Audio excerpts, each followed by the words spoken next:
Okay, first for the Bulls. D. Rose and Jimmy Butler, the back.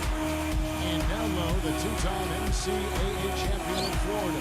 The 6'11 tornado of energy and effort. It's the big man, Joakim Noah.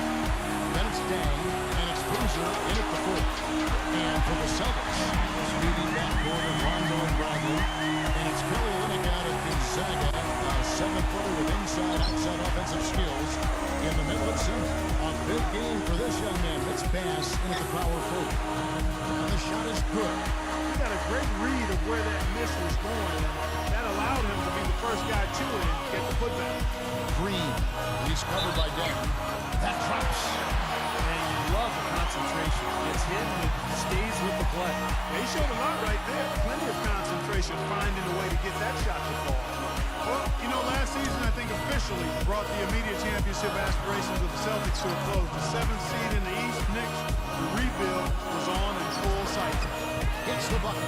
Dropped that one in as soft as a feather using the finger roll. Here's Rondo. Pass. And a foul on the shot. He'll go to the strike for two. They get Carlos Boozer. The Celtics have made their only other free throw attempt today in an earlier trip to the line. Well, pretty good numbers for this club a year ago, Kevin. 78% as a team from the free throw line. You know, Kevin, they would love to. I mean, I think that's safe to say they'd love to shoot free throws as well as they did a year ago. And Gibson kicks to Rose. The feather touch on the finger roll. Beautiful.